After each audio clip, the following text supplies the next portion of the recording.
So we'll move on to the next vehicle, which is absolutely fun. The Centurio Ordinatus. Now, these things were very specialized weapons configured for specific roles. Some of these were designed to destroy entire cities with a single shot. Some were designed to purely combat enemy titans, and some were designed purely as transports. There are several different types of these things.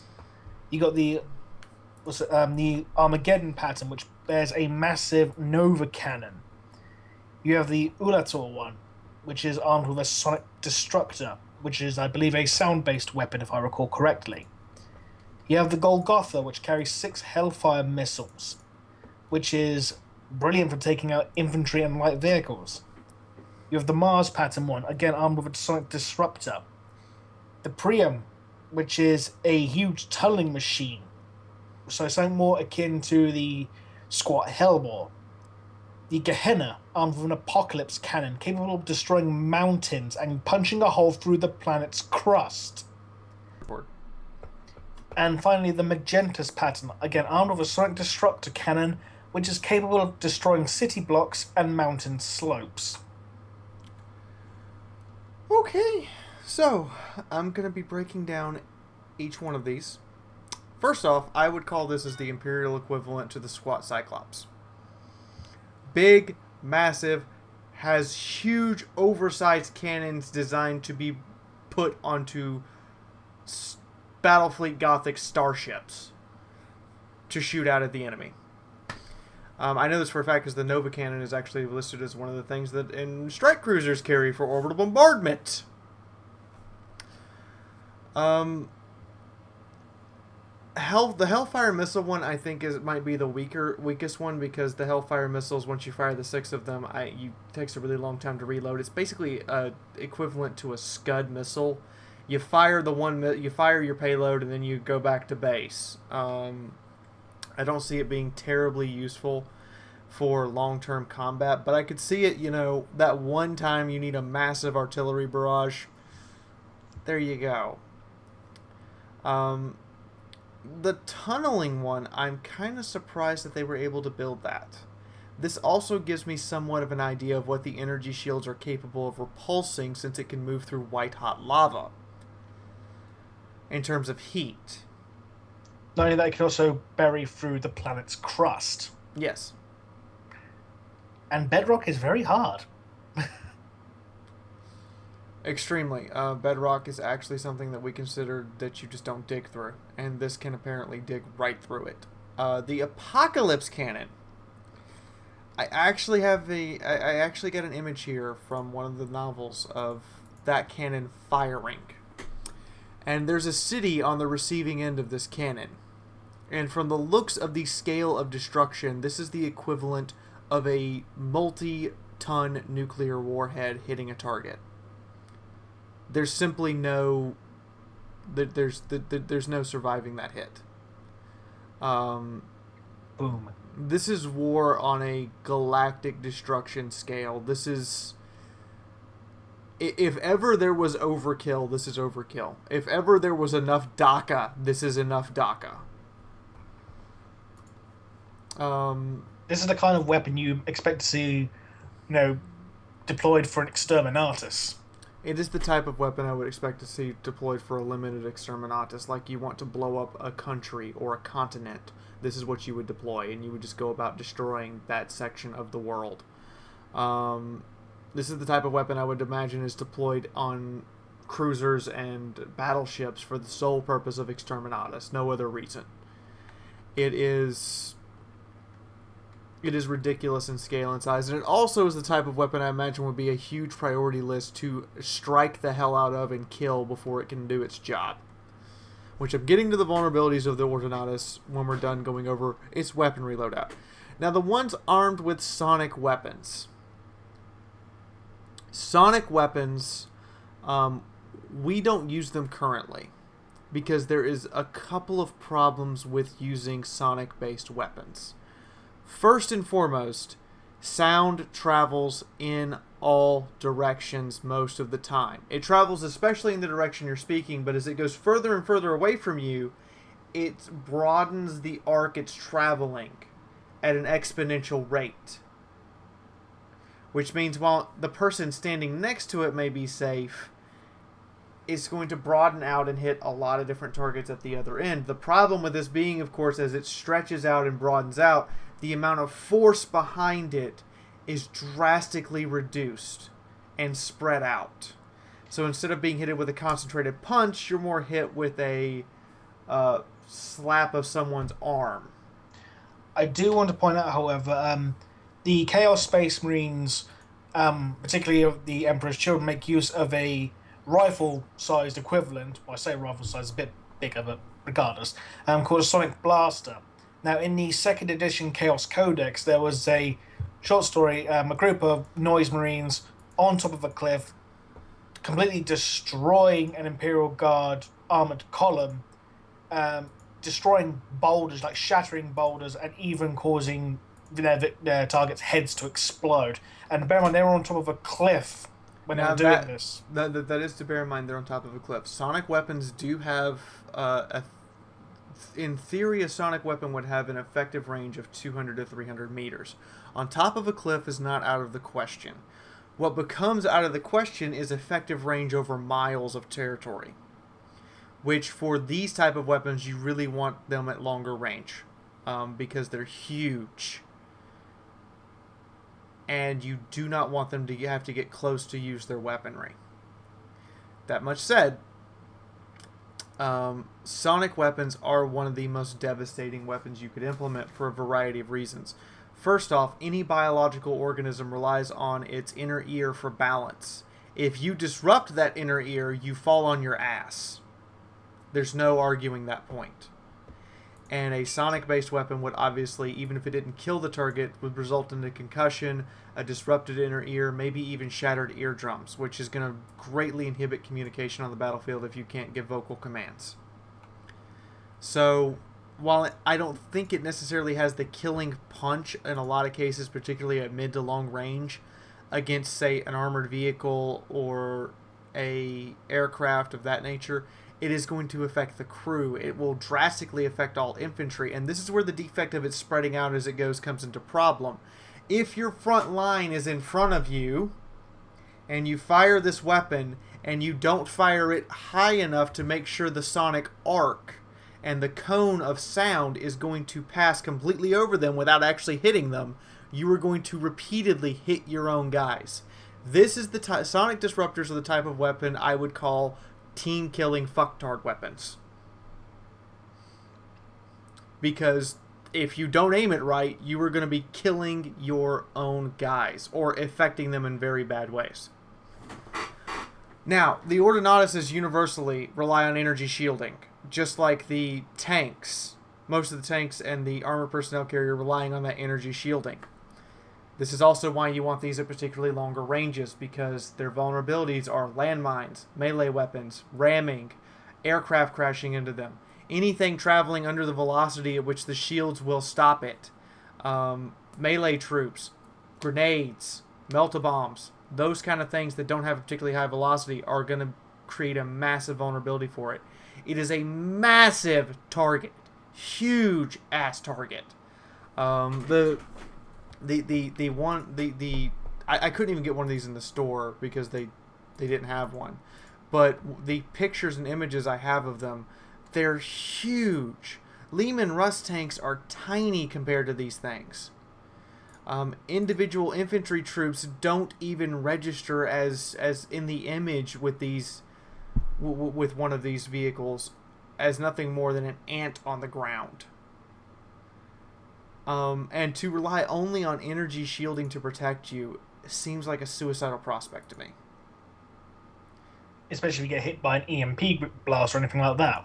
An EMP blast, the EMP from a nuclear blast, an orbital bombardment releasing an EMP shockwave from its attack. Anything specifically designed to take out shields is going to turn this thing from an engine of destruction into something with a huge bullseye on its head. And these things supposedly have almost no armor, and in some cases literally have no internal compartments. They're completely exposed to the outside elements. Which I could imagine being another defect is you can't keep those energy shields powered continuously. You have to shut down the reactor and do maintenance. And if you're on a hostile environment or a non-temperate type of environment world and you have to shut down those shields, you're going to be exposed to cold, heat, all sorts of elements you don't want in the internal parts of engines and machinery. I could see these things quickly rusting during maintenance cycles, particularly on corrosive worlds. This is a weapon only useful on an aggro world, on a hive world, on a place where it is hospitable for human life. Is the only place this thing is really useful for, and even then, don't take it into the desert and don't take it to the polar ice caps. So basically, you can't deploy this on Fenris at all, let's be honest. There's a lot of worlds you couldn't really deploy this thing on for practical, logistical reasons. As soon as you have to shut down the energy shields to do your maintenance, you're gonna have issues. And as far as I can tell with the Warhammer 40K power systems, it's just like our power systems and our computers. You don't run them continuously because they have limited lifespans and require maintenance periods. This means this is why you shut your computer off when you go to bed at night. This is why you don't leave your car engine running all the time, besides the fact you're burning gasoline. The engine and everything is under stress to move and function, and you need to stop and take a maintenance period or let it just sit and cool off and have its time without being running, and everything has a limited lifespan. So I understand why a lot of these vehicles were abandoned, is because this is an incredibly hard maintenance project if all your internal machinery is actually external. No wonder the orcs looted some of them. The orcs with one of these things. No. Well, then again, I have an image of the orcs with one of these things, and that's a terrifying prospect. The thing is, the orcs will probably improve on that. They'll just see all these exposed gaps now, and they'll be like, patch that up, would you? Or would take the Nova Cannon variant and then cover it in armor and guns. Again, I'm imagining, an orc version of Exhibit, Exhibork or whatever his name is, like, yo, dog, I saw you got a big gun, so put more guns on your gun so you can dacker while you dacker. That's acceptable. That's an acceptable answer. So next up, we have a couple of walkers which are used by the Mechanicum essentially as cavalry. We have the Sindonian Dragoon and the Ironstrider Balistrarius. Now, these things are gyroscopically balanced. Apparently, it's the near perpetual motion engine nearly violates the laws of thermodynamics. Now, these things, while they have a mount, they're actually piloted by a servitor designed with the duty of steering the vehicle and make general maintenance. The Iron Strider is a mobile artillery platform, while the Dragoon is more of a assault variant, generally armed with a taser lance or radium Giselle. So,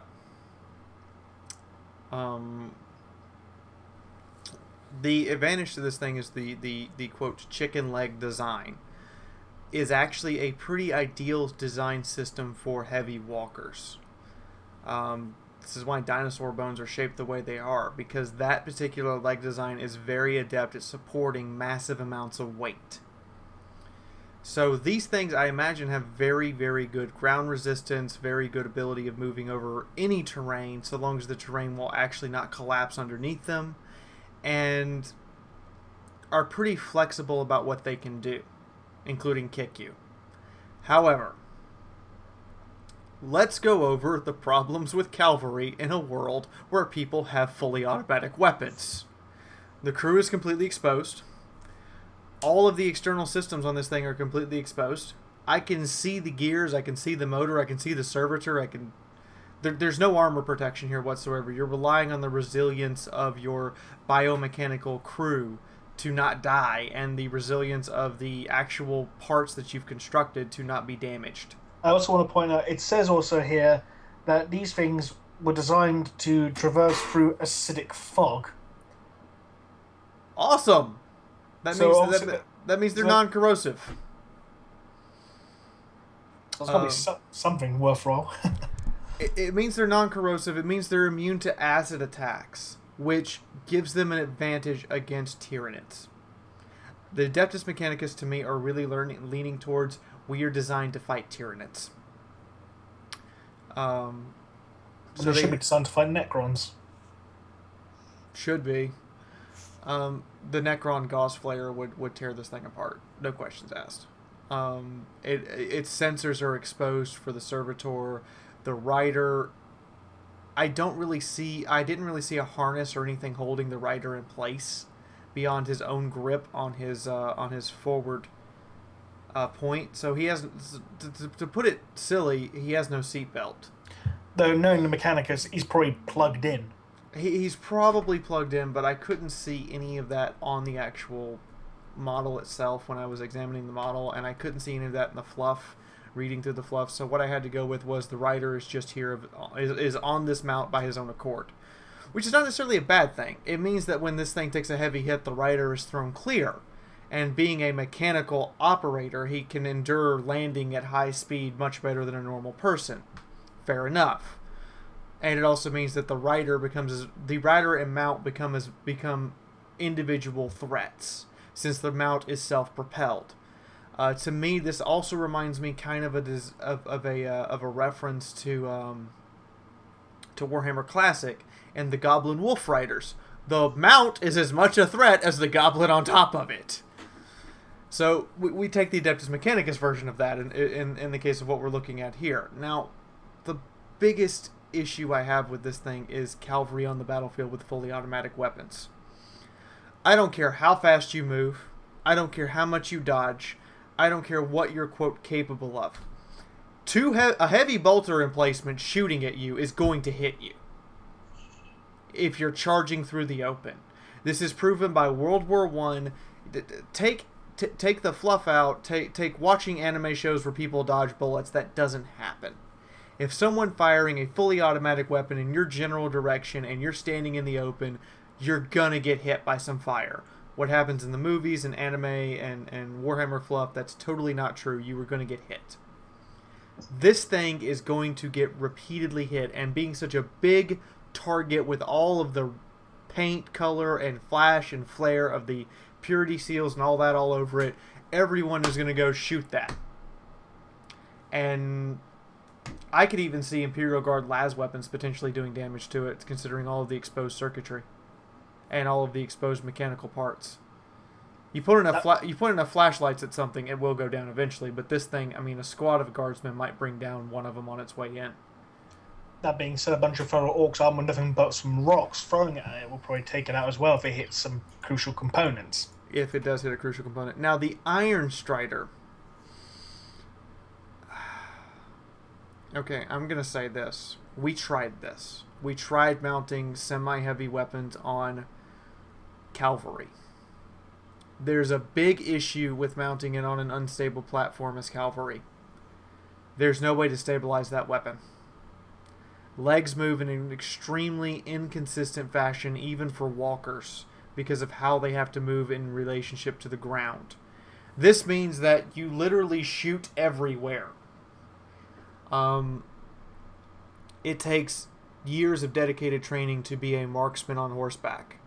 And while I imagine the Adeptus Mechanicus aren't terribly bad, the idea of mounting a heavy weapon for rapid fire purposes back here, your accuracy is going to be piss poor.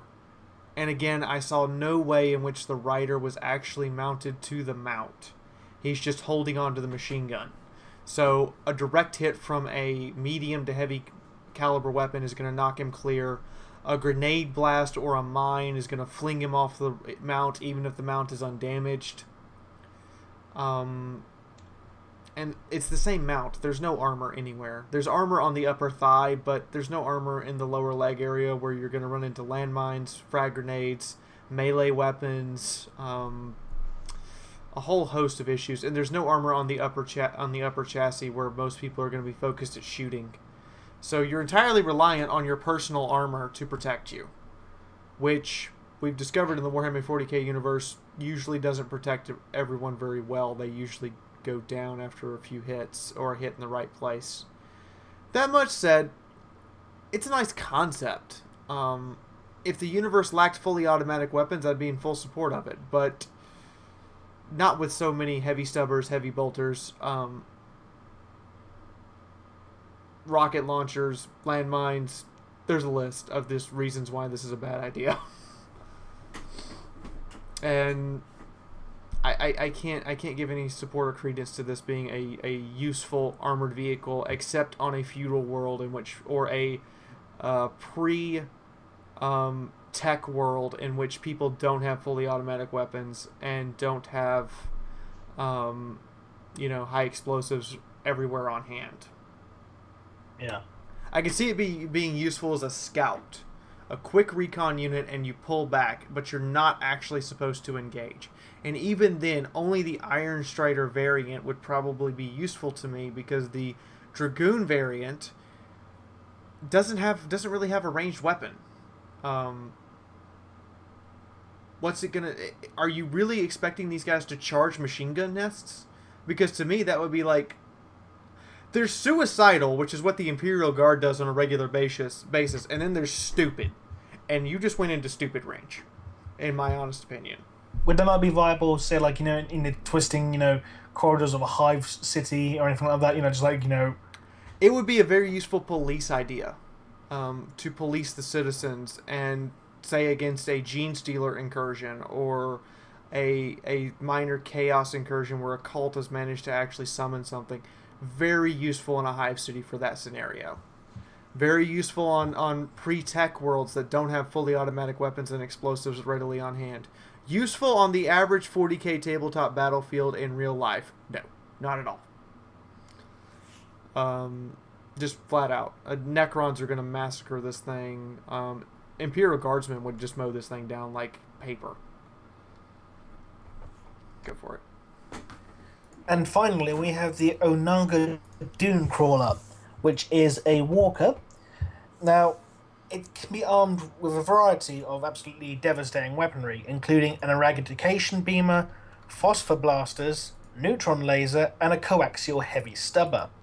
It can also be equipped with what's called an Icarus array, which is designed for anti-air attacks, comprising of twin autocannons, a Gatling flak launcher, and missile launchers. Now, it has a crew of 2 who are actually literally plugged into this machine. They're submerged in electroamniotic fluid. So I'm not sure if that means they're actually powering the machine itself in some way, but it does say it's so they can better communicate with the machine spirit within it. Okay. So, first off, the fluid they're submerged in. It is a common assumption that such a fluid would be necessary in order for human beings to interact with machines directly.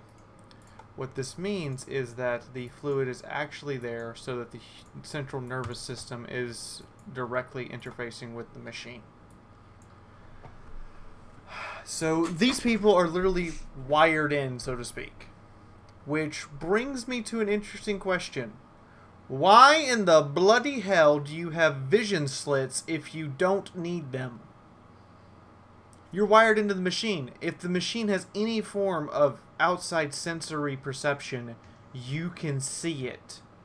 There is no purpose for these vision slits. Unless you have additional crew members operating this beyond the 2 people who are wired directly into it. So, Adeptus Mechanicus? Why? I don't know. The front armor is sloped at roughly 32 degrees, which is an okay sloping angle. It's not particularly great. The actual great sloping angles are 50 or 60 degrees, so you're about part of the way there. And the reason it has that little bit of extra slope in comparison to, say, what you visually might see is because I'm also factoring in that you're firing at it from the ground level, not firing at it from its height level. There is an inconsistency here with these, and that is, it seems like it depends upon which Forge World made them, will indicate how many legs it has. I personally am a fan of the 6-legged one because it means that if you can lose up to 4 legs and you could still potentially function as a mobile unit on the battlefield, whereas the 4-legged one, as soon as you lose 1 or 2 legs, you're going to be significantly inhibited to outright crippled. So that's my personal preference. The eradication beamer, I have no idea how this works. It defies the laws of physics. Physics says that when I fire an energy-based item from point A to point B, point A is where it's going to be its strongest, and point B is where it's going to be weakest. The eradication beamer decided to flip that. There's no description of how this actually works. As a weapon system, this means that if you're equipped with this weapon, you want to be as far away from the enemy as possible at all times. That means that the other additional weapons on it, such as the heavy subbers, maybe a heavy bolter, anything that's short range, you're never going to want to use it because you're going to want to be as far away as possible to make sure your main weapon is as effective as possible. It is a very counterintuitive weapon to attacking. It is also a very counterintuitive weapon to defense because it means that it's only useful so long as you're falling back constantly as the enemy advances. It's really only a particularly good weapon in a standoff fight in which neither side has enough advantage to push forward or pull back, and you can sit at your optimal range and fire over and over again. The Phosphor Blaster. This is kind of the terrifying side of warfare. This is to me, this is a purely intimidation weapon like napalm. Napalm is extremely effective. It's so effective it's actually technically a war crime to use it. It is horrifically scarring. It generally doesn't kill its target so much as maim them for life. And it does so in the most horrific way possible by burning you alive. In this case, you're literally taking the concept of a phosphorus grenade, putting it into an ionized particle ball, and throwing it at your enemy miles away. That's horrifying! Essentially, if anyone up there's played Spec Ops The Line, you know what scene we're talking about. Anyone's played Spec Ops The Line, you know exactly what we're talking about. This is taking the concept of that mortar that flings phosphorus and turning it into, we're going to fling phosphorus several miles away at targets that we can barely see. So we don't even know what we hit with it. Again, it's a very terrifying weapon. It's also what would be considered a fortification denial type of weapon. You hit a bunker with it, some of the phosphorus gets inside the bunker. People in the bunker have to pull out of the bunker because the bunker is now full of white phosphorus. The neutron laser, I have calculated out because it says it uses EMP. But the EMP is capable of frying the human nervous system. For a direct EMP blast to fry the human nervous system, you would need to hit someone with 3 gigawatts of electromagnetic pulse to actually cause physical damage to the nervous system. 4.2 gigawatts to kill someone.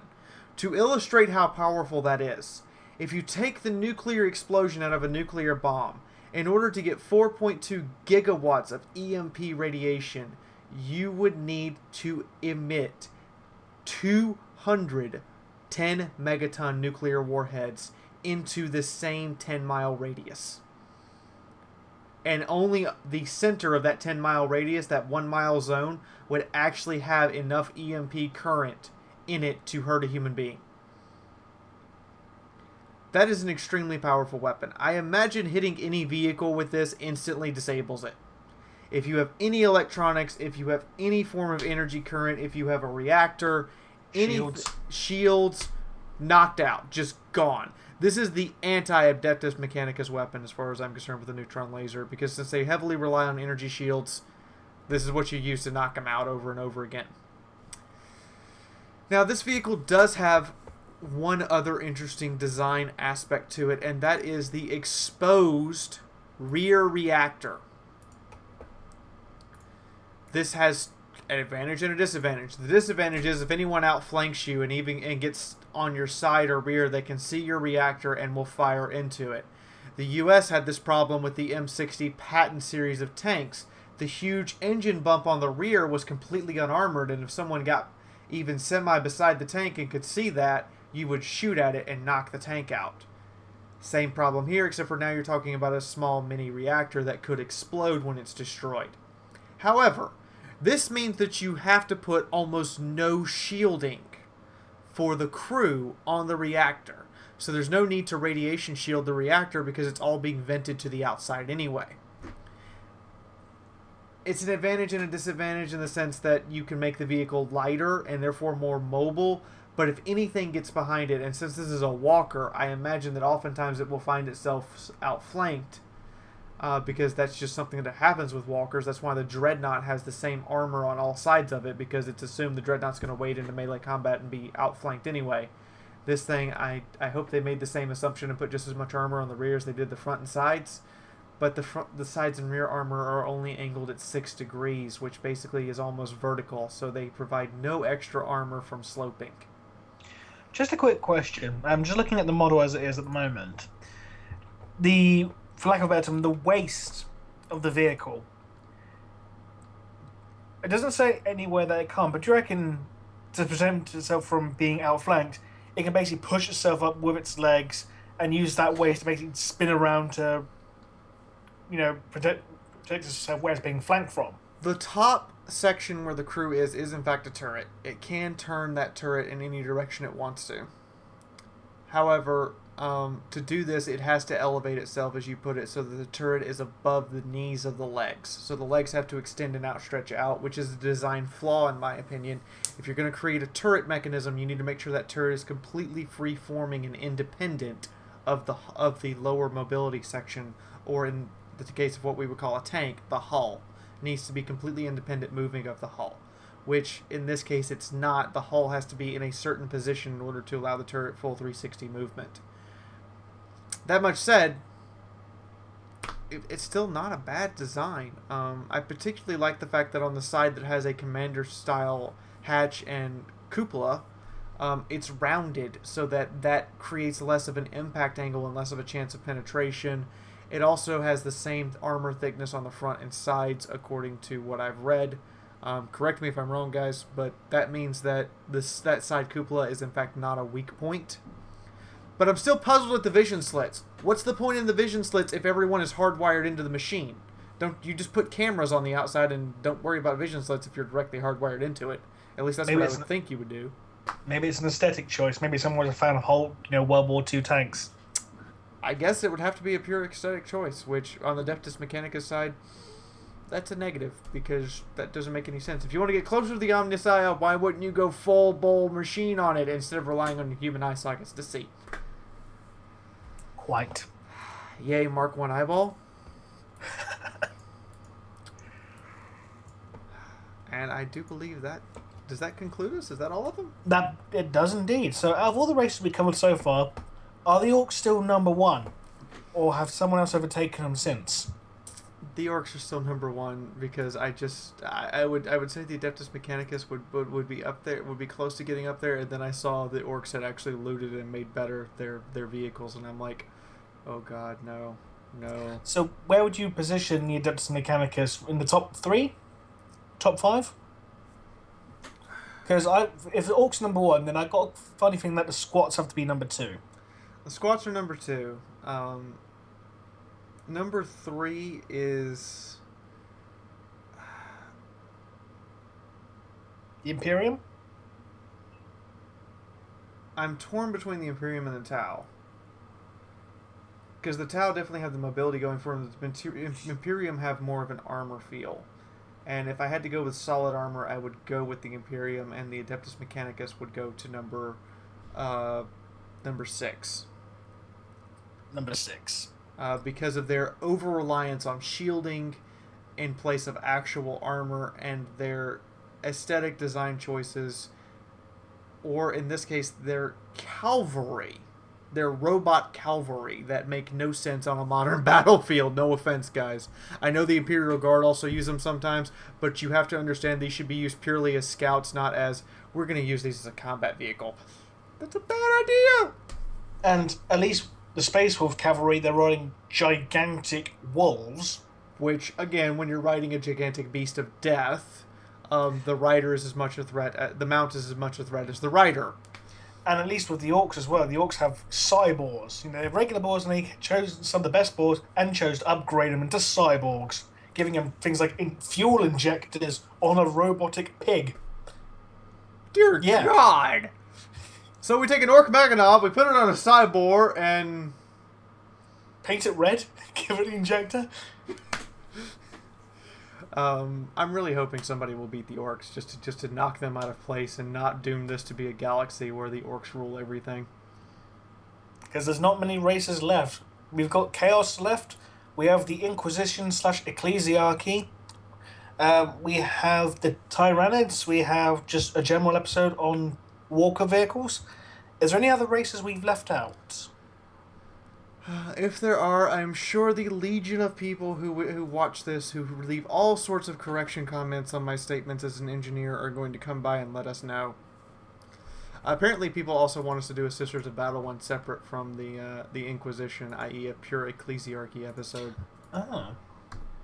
Okay. But go ahead and vote, guys. Pick what you want to see. Yeah. And we'll do it. If we do the Inquisition, I want to know how Theodore's chair works. It's literally a chair dreadnought. I will be sitting down and trying to figure that one out, too. Like, that, I could see that being like a whole hour of field research as, how does this actually work? Yeah, how did he drive that? Because we know that, you know, he's got a servitor, you know, manning the guns. We know that. We just don't know how he drives it. Because he's just sitting there, going crazy, thinking how he's the son of the Emperor, and sniffing warp dust with Caldor Drago. I would imagine sniffing warp dust with Caldor Drago would lead to extremely, extremely bad trips. Oh, and I also, while we're on the subject of Drago, I've been getting a few messages recently asking why Caldor Drago wasn't in my top 10 Space Marine Chapter Master list. And the answer is simple. Because Matt Ward. I'm not including Mary Sue's. I'm sorry. He may have... I mean, yeah, he's accomplished all of this. He's accomplished too fucking much. I mean, come on, you mean to tell me that someone has gone out and beaten the shit out of a Demon Prince Primarch and carved his mentor's name on his heart? Now, bear in mind, trying to write on someone's beating heart using a chainsaw. And bear in mind also, Drago has apparently also been to the Warhammer fantasy world. He went off and had an adventure with the Wood Elves, where they went to go and trash Nurgle's garden. You know, this this reminds me of a friend who I used to play Dark Heresy with, who had to have his Mary Sue of characters, and wondered why on earth I would want to continue playing a Sister of Battle after I had had to have my arm completely replaced when it was destroyed by a heavy bolter.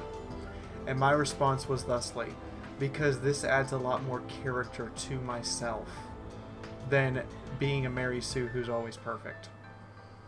Not to mention the fact I got it destroyed by the heavy bolter in the most disgraceful way possible, and the fact that I missed the guy with the heavy bolter with my short sword, jammed the short sword into the ammunition, and then pressed the button on the short sword to make it heat up, which blew up the ammo and therefore blew my arm completely completely annihilated my arm off my body. That sounds pretty damn badass. That's more interesting than say, like, I'm Caldor Drago, I live in the warp and beat up demon princes for a living. Because I'm awesome and you should buy my toy. Available in all stores now, $99.99. I'm sorry for the Matt Ward rant at the end of this episode, guys, but anyway, if you like the video, please leave the like button, leave comments, let us know what you think. If we need to do, if you think that we need to do corrections and stuff, let us know. We'll try to respond, but don't be a fanboy about it. Seriously, I've had fanboys who just wouldn't take the hint that I've done the research and tried to understand what these are capable of. Yes, we just want to point out that just because something has shields doesn't mean it's going to be viable. You know who we're talking to when we say this. You can't see me, but I'm wagging a finger at you right now. Don't be that guy. Don't be a dick. If you want to see more stuff by Rimlaz or myself, you can subscribe to either of our channels. And if you want to support us, we both have Patreon pages. Just saying. In the meantime, give me your money and buy me presents. the meantime, I'll see you all in the next video. Anything you want to say, Renless? No, we'll see you all again next time.